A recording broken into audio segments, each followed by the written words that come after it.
My true story from Texas. My son-in-law stole my credit card. The next day I saw the bill, $75,000, 0 cents on jewelry, and a beach villa for his entire family. I didn't argue. I froze the card and called the police. I lost my credit card. I had kept my card in a zipped pocket of my purse, always. I remember placing it back after paying the grocery bill, but that morning it was gone.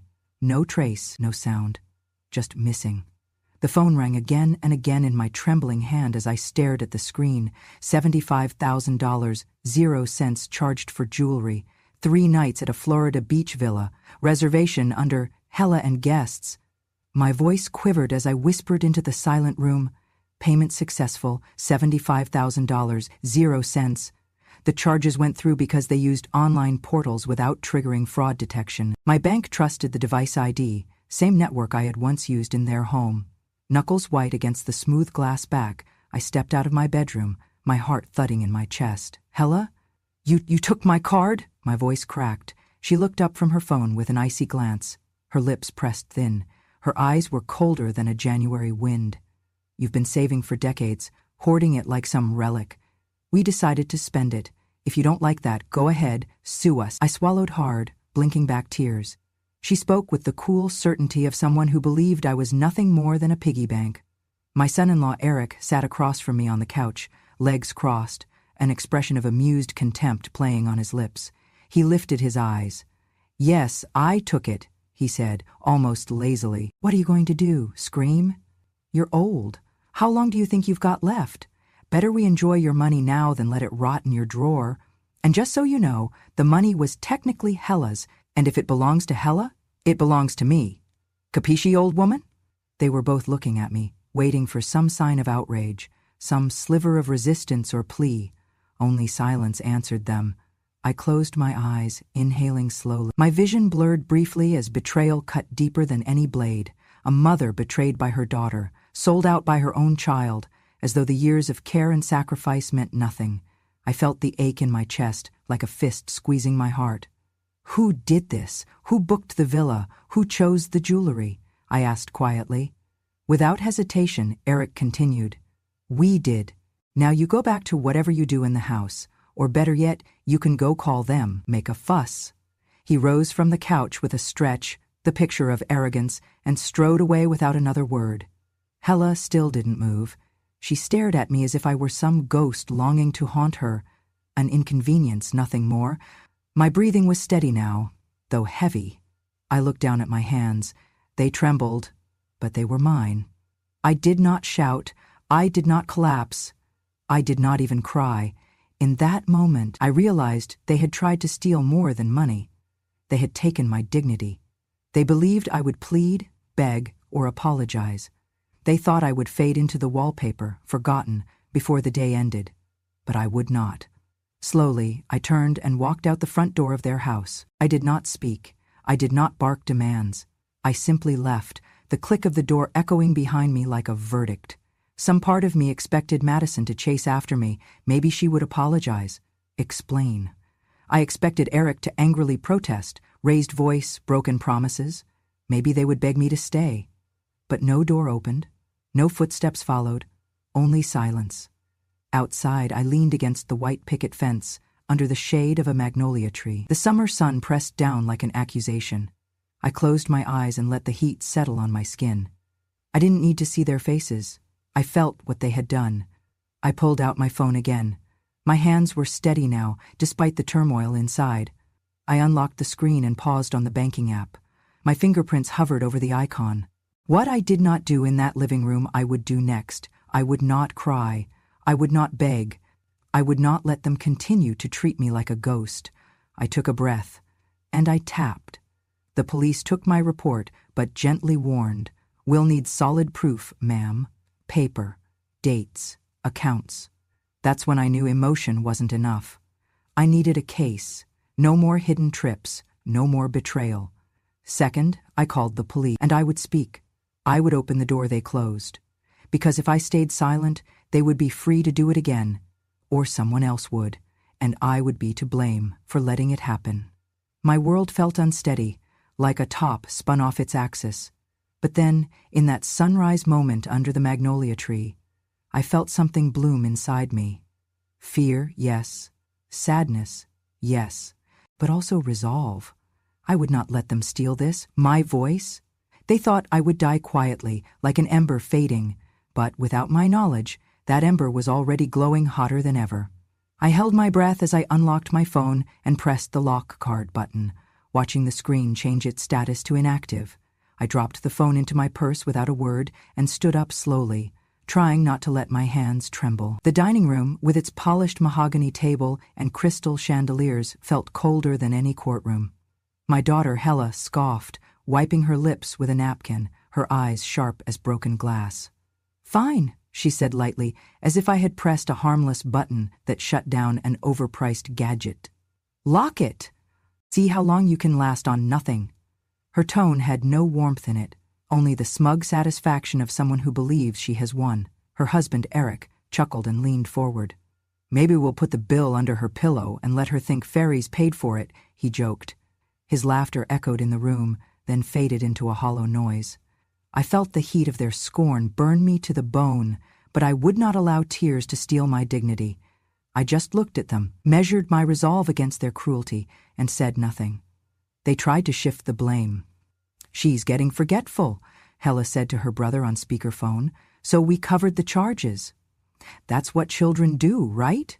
I watched the lie spread across their unrepentant faces. They believed the narrative they were spinning, that I was an undependable elderly woman, a liability who couldn't remember whether she ate breakfast, let alone made financial decisions.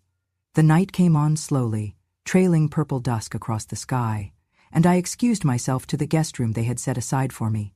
The room was perfectly arranged, a bed with crisp white linens, a nightstand with a clock, blackout curtains clipped for perfect darkness, but no one except me was looking. As the family began their evening festivities, I closed the door quietly behind me, silence swallowing me whole. From the small window behind the desk, I could see beyond the manicured hedges to the lights of the villa down the hill. In David's study, the faint glow of screens, laughter drifting up from the pool, clinking glasses as they toasted to each other. It was a charade, every glow, every laugh, a testament to their deceit. They celebrated with stolen money, flaunting prosperity built on theft. As I lay in the bed in the dark, I listened. I listened to their faux championing of my health and generosity. "We're making sure Mom is taken care of." That was their tagline today. They thought they had covered their tracks with fake concern, plausible excuses, and emotional manipulation. I had locked the card, yes, but the real transaction had taken place already. My trust had been stolen long before the villa was booked. So I lay there, in the quiet resignation of betrayal, but also in steely determination. By night's end, I would no longer be a passive victim, cloaked in polite resignation. I would awaken to a tide of consequence gathering just below the surface, ready to break, and the first crack would begin with the night's silence, my silent vow to rise. I did not call the police right away. I tucked the betrayal into the quiet of that night and allowed it to ferment. I understood instinctively that in this digital world, truth often hides in the faintest digital footprints. I would need those traces, each email header, each transaction record, every bit of metadata, to build a fortress of proof. Morning found me at my small desk in the spare room, the same room they had prepped for me. The sunlight streamed past the blackout curtains in thin patterns, illuminating the dust motes in the air like tiny snowflakes. I opened my laptop and began compiling evidence. First, I searched my email inbox for confirmations, flights booked to Florida, villa reservation emails, invoices from a beachfront vendor. One after another, the digital receipts appeared. Villa rental for 3 nights under Hella and guests. Shiny receipts from a high-end jeweler inside Miami. Transaction logs from online portals. I started saving each as PDF, printing them in duplicate, paper and digital, stacking them neatly beside me. Then I logged into my banking app, reviewed each transaction for the past 7 days. $25,000, 0 cents here for villa deposit, $50,000, 0 cents there for jewelry. Then a storm of smaller transactions, gift shop purchases, private chef reservation, spa booking. It was a tsunami of money, paid for with my name. I took screenshots of each detail, dates, times, merchant names. I transferred them into a folder labeled Evidence, Hella, and Eric, on an encrypted thumb drive I had kept in my jewelry box since filing taxes a decade ago. But numbers and digital records were not enough. I needed someone who could trace the footprints, to confirm that those charges belonged to that villa belonged to that company, and those company accounts traced back to the conspirators. I needed context. I called my granddaughter, a bright recent graduate in information technology, coding and security. It was 10 a.m. when she arrived, when she saw me with a stack of papers. "Grandma, are you okay?" she asked. "I'm better," I said softly, "but I need your help." Together, we traced IP logs and email headers. We verified that the villa reservation email had come from an address registered to the property management company. We followed the bank transaction trail through several intermediary accounts, confirming the money had landed in accounts I did not own. My granddaughter explained how metadata could be used to show that the bookings were made from devices registered in the estate itself, devices they carried. Her eyes hardened as the digital truth appeared in plain sight. "They did this deliberately," she said. "Yes," I said, folding her hug into my mind like armor. "But they did it in a world that leaves fingerprints." Once we had lines of code, screenshots of emails, phone numbers, and device IDs tied to their home network, they moved under the weight of evidence. Now I needed the amplifier. 15 years ago, I had anonymously supported a young journalist named Claire Jackson. I had learned of her work at the time when she was digging into a corporate fraud case. She had been professional, thorough, and her piece had won national recognition. When she lost her job due to budget cuts, I made a modest donation in her name to help her continue freelance reporting. I had tracked her byline since. She was now an investigative reporter at a respected outlet that had a reputation for suing corrupt institutions and exposing real fraud. I found her contact info in my records, email, encrypted messaging handle. I wrote to her quietly that evening. "Dear Claire, I hope this message finds you well. 15 years ago, I supported your important work, anonymously. Now, I have evidence that my daughter and son-in-law used my credit card to finance a $75,000 0-cents fraud villa rental, jewelry. I have collected email receipts, banking records, IP metadata, and more. I need someone you trust to vet it. They are powerful socially, but money doesn't speak louder than the truth. Are you interested in covering this story? I would like to remain anonymous until the right moment. Sincerely, May Hudson." I sent the message late at night and waited. The next morning, Claire replied, "I'm in. Send me what you have. Confidentiality guaranteed. Let's do this carefully." I spent the afternoon gathering my evidence into a final packet labeled clearly: 1. Transaction confirmations. 2. Billing receipts. 3. IP logs. 4. Villa reservation records. 5. Jewelry purchase records. I added a chronological timeline. I also included phone-recorded voicemail from Eric bragging about the trip, that he had taken care of this old bag's cash and planned to enjoy every dime. That voicemail clip alone was damning. It confirmed intent, brag, collusion. I attached it. As I clicked send to Claire's secure portal, I exhaled a breath I hadn't realized I'd been holding. Nothing had hit the paper, nothing was public, but I was building something that could not be erased. I felt a pivot within me, one that signified the change from victim to architect. I was no longer collapsing under their brazen theft. I was instead preparing to set the stage for accountability. I was no longer silent, but I would not scream. Yet. I would wait for the moment when facts met the public eye, when evidence would speak louder than tears, when truth would shatter their facade. Claire confirmed receipt and promised diligence. I locked my laptop and leaned against the doorframe, looking at their empty dining room beyond. The house was quiet, but loaded with tension. They thought they had gotten away with it.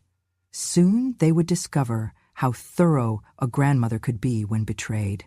I closed the door and walked out. I would let the day progress, gather peace in the knowledge that I had done the hard thing. I had remained calm long enough to craft my truth. The next step would be public, but for now, I had laid the stone foundation. I met Claire Jackson at a small cafe off Main Street 2 days after I sent her the evidence.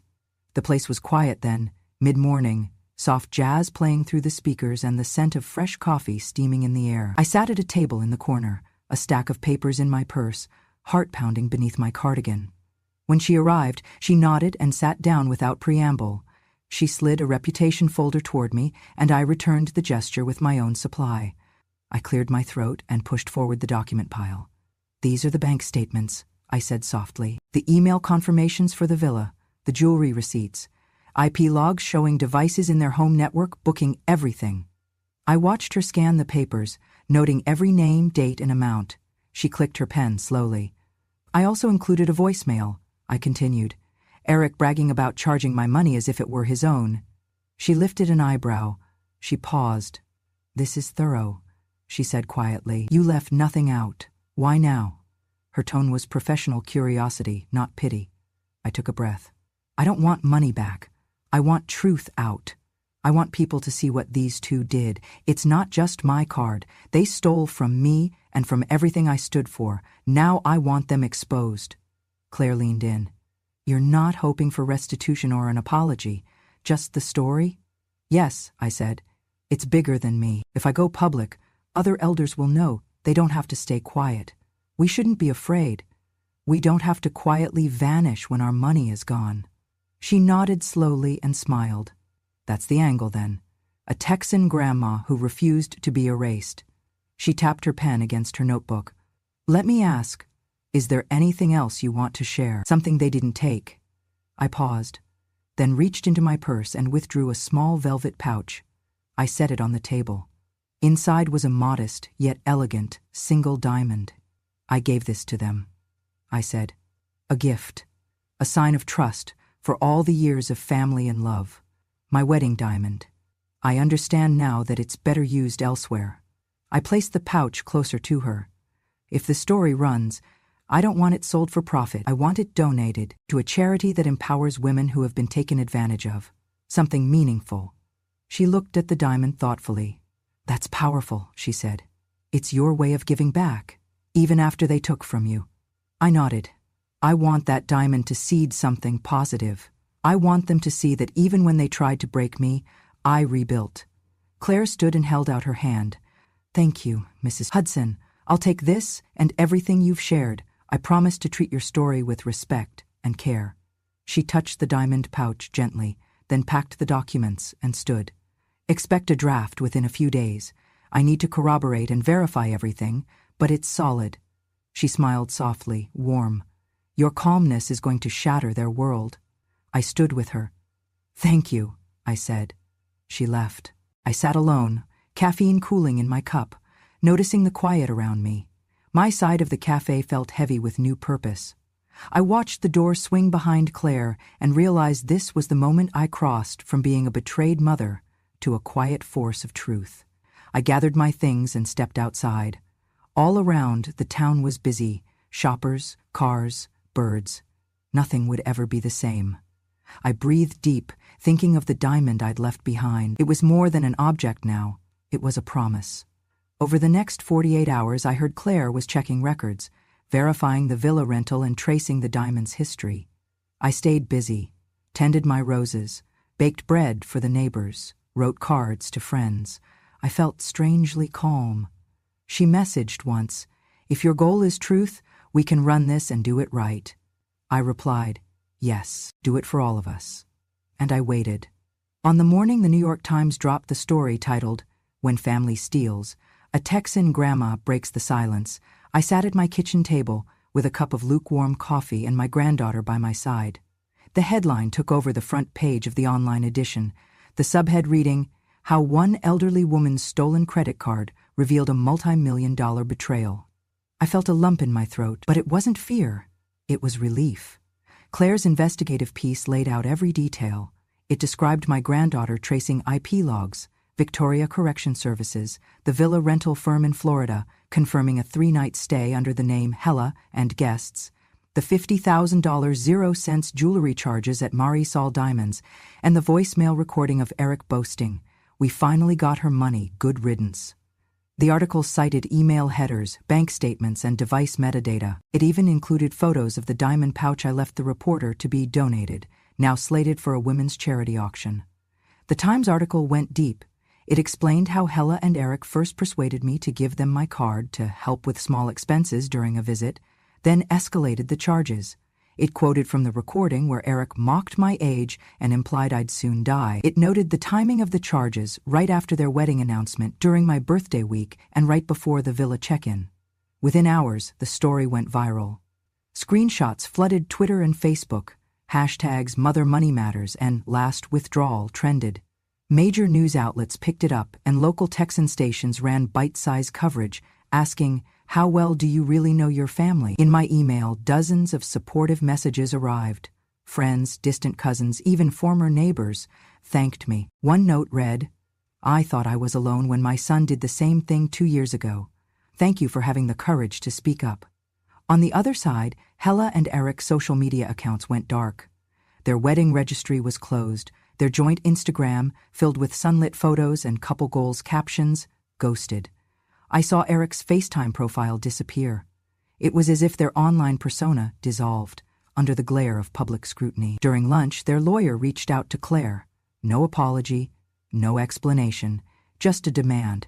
"Please remove all personal data about my clients from future content." Claire replied, "No, this was researched thoroughly. We stand by it." I did not celebrate. My own feelings were quiet. But around noon, I glanced at the window and saw a local news crew filming outside my house. They were lined up across the street, some on lawn chairs, waiting for a statement. I stood at the front door, calm, and offered one. "I am not seeking pity, and I do not regret calling out what was done. I only hope other grandparents know they are not powerless. Truth is not rude. Truth is just." As I stepped back inside, the reporter asked, "How do you feel? Vindicated?" I replied, more like, awakened. By evening, Hella posted a short note on a private Facebook group for family. Mom reacted to the article. "She's upset. We're dealing." A few hours later, another update. "Eric is devastated. We are taking a break from everything." But public reaction did not slow. Another tweet. "Nothing hurts more than knowing your own child can just take what is yours." Another. "Guilty until proven innocent." Thank God someone believed her. I felt the pressure on them. I felt them cornered, but I did not taunt them. I simply carried on. I planted my roses, baked a batch of oatmeal cookies for my granddaughter, wrote in my small orchard journal. I had spoken and the world had listened. And in my heart I knew the real change had begun. Not just in their reputations or their bank accounts, but in the way families all over the country would pause and ask, could my mother or grandmother be next? I had not screamed. I had not demanded. I had shown up with paper and proof. And in doing that, I had shattered the illusion they built. The Times article was the first blow, the public hammer. And already I felt the walls cracking. Justice, it seemed, was loudest when spoken softly, with honesty. I mailed my complaint to the FBI the morning after the New York Times article ran. I included the full evidence packet, transaction records, villa booking emails, jewelry receipts, IP metadata, my granddaughter's tracing logs, the voicemail clip, and timestamps of their bragging about using my card without permission. I didn't exaggerate or sensationalize anything. Facts only. Weeks later, a special agent from the FBI called. The tone of their voice was calm, professional, but there was an unmistakable edge of seriousness. "Mrs. Hudson, we are opening a federal investigation. We have reason to investigate not only the theft of funds, but potential conspiracy charges related to elder exploitation and insurance fraud." I listened as she outlined the statutes. Anyone who steals from an elderly person, especially when power imbalance is involved, faces heightened charges. "And we have discovered plans that suggest you were considered a liability," the agent continued, "to an inheritance. We have reason to believe they discussed taking further steps." The agents traced a call Eric made to an insurance adjuster, asking about payout conditions after unexpected death during travel. He didn't know those calls were recorded. My heart pounded, but only for a moment. Betrayal had already wounded me deeply. Now it was becoming not just reproachful but criminal. The word conspiracy floated in the air between us. Within days, I received a subpoena, demands for their phone records, their device logs, surveillance footage from the villa. I didn't want to know the specifics. They had most of what I gave them, but I knew they were building a case beyond a simple credit card theft. This was about plotting, planning, and unethical scheming. One afternoon, Claire sent me a video file and texted, "Watch this. Security camera footage from the villa." My hands shook as I opened the clip on my laptop. The video quality was grainy but unmistakable. I watched them again, Eric and Hella pacing in front of the villa's main door after sunset. They were talking in hushed, urgent voices. I couldn't make out every word, but phrases stood out. "If she collapses, insurance payout, maybe overdose her wine, make it look like medical emergency." My stomach dropped. This was more than greed. It was malice. It was planning to kill me, to make it look accidental so they could sweep up everything. I closed my eyes, tears sliding silently down. The betrayal had mutated into something monstrous. But I also felt an odd calm settle over me. The FBI was watching. I was safe. They could no longer be free to roam with my stolen money or my stolen life. The agent asked me to review the footage. I confirmed it was them. I waited while they documented my affirmation on camera. The question, did I fear for my life at any point? I answered truthfully, yes. Fear wasn't shameful, it was real. Soon their laptops, phones, flash drives, and cameras were taken for analysis. SWAT teams quietly entered the villa in the evening while the couple was away shopping. I didn't want to watch it happen, but I heard from Claire's contact that they found spreadsheets detailing asset liquidation plans and instructions for cover-ups in case I died. Unexpectedly, I didn't breathe the same air in that home again. I stayed with my granddaughter for a night. I watched news segments about federal raids quietly whispering across cable networks. The story now carried words like elder abuse, conspiracy, planned homicide.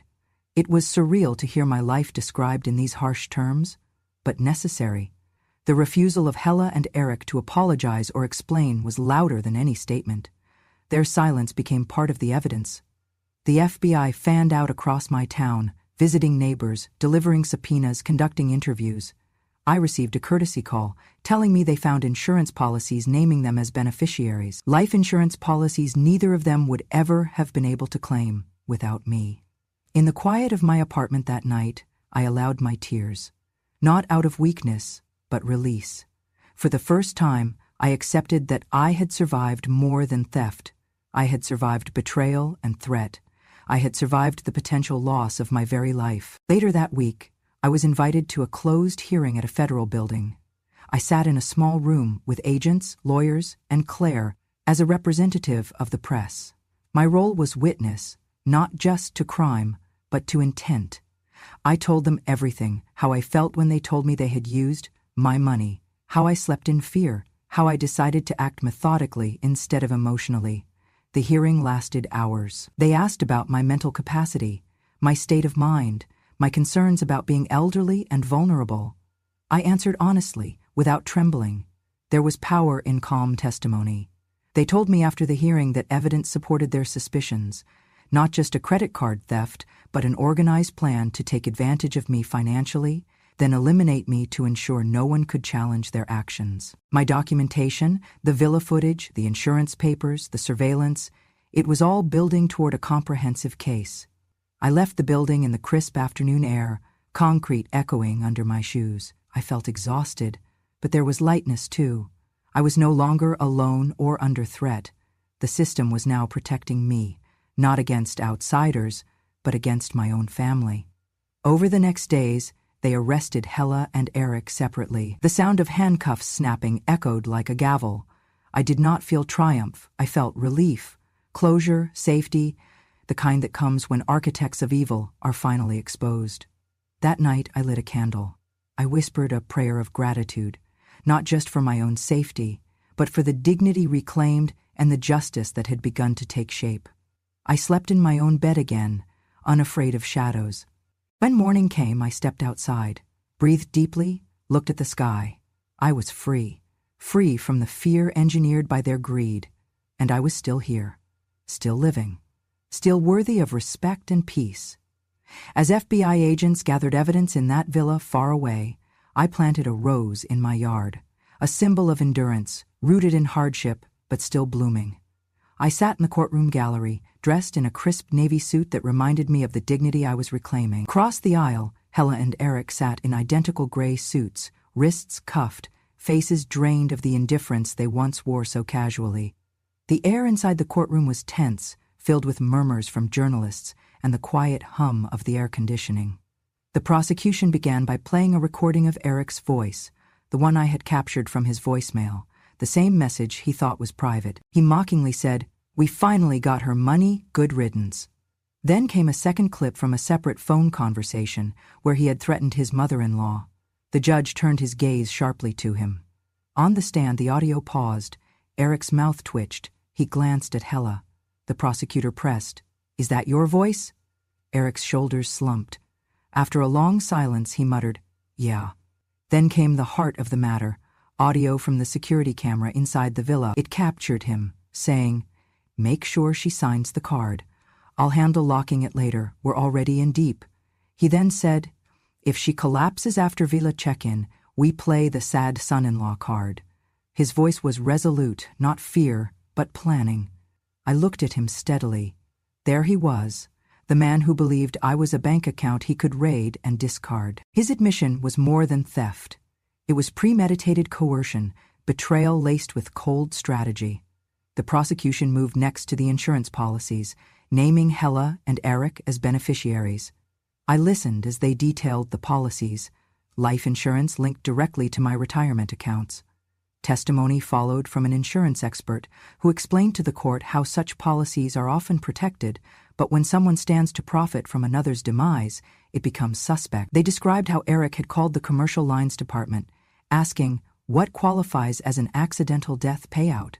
A FEMA log revealed he had inquired about the exact timing and possible scenarios. Then they played video surveillance from the villa's driveway, a figure carrying wine glasses, walking toward my bedroom door in the villa, where I was said to be resting. The footage blurred as voices were heard, though not my voice. They couldn't record it here in court, but the transcript was read aloud. "If she doesn't wake up, we say carbon monoxide. We keep everything: inheritance, villa resale, diamond sale." When the prosecutor said they discussed an overnight scenario where she wouldn't wake up for the insurance money, my hands clenched. I thought of the villa nights, the laughter outside my bedroom, and I felt fire ignite within me. The prosecution called me to the stand. I rose slowly, each step a testament to what I had endured.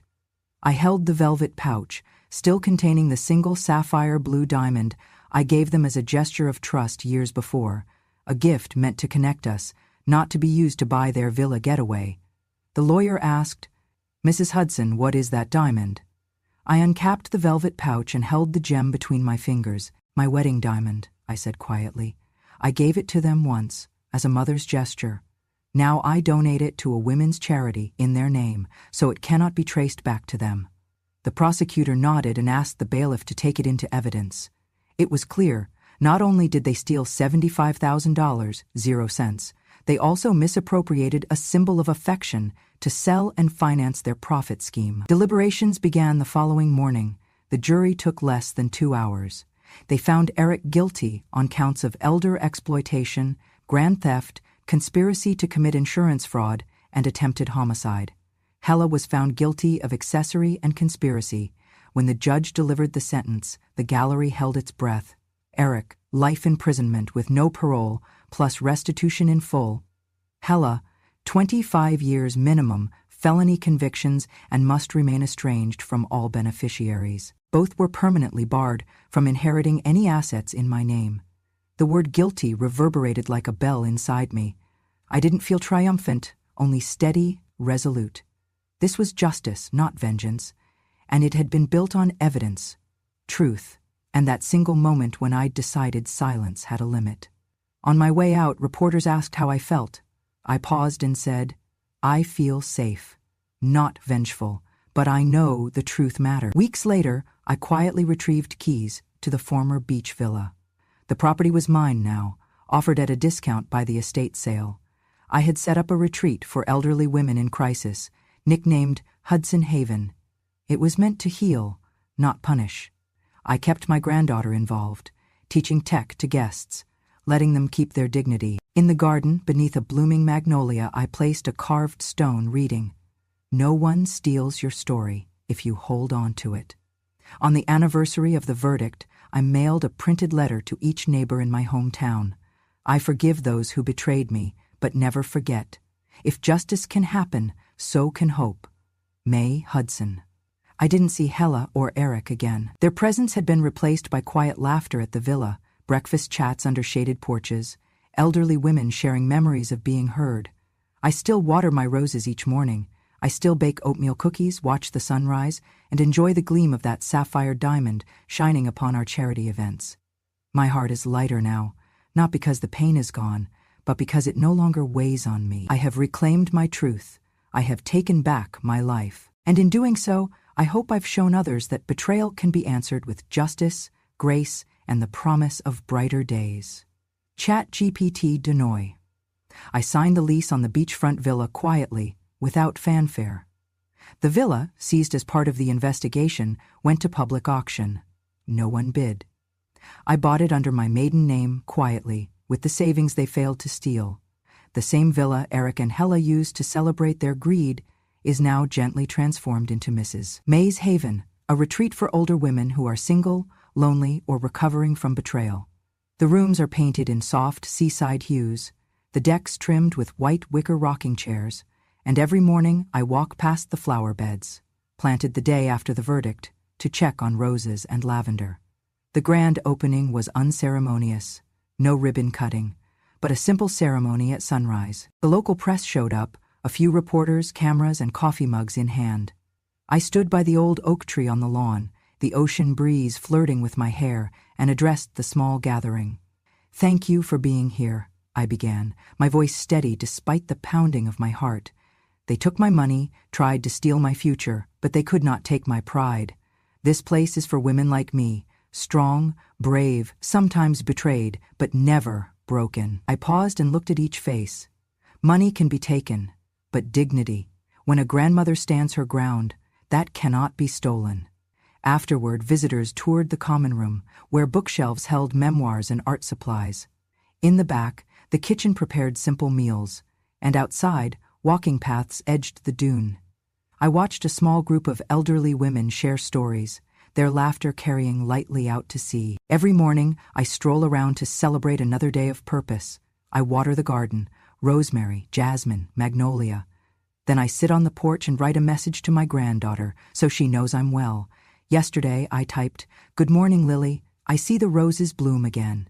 I'm here, still growing. Don't rush ahead. I want to watch you grow too." I hit send. She replies with heart emojis and a photo of her at school with a science project. I smile. Life here is simple. I walk on the beach, collect driftwood, teach knitting circles on the veranda.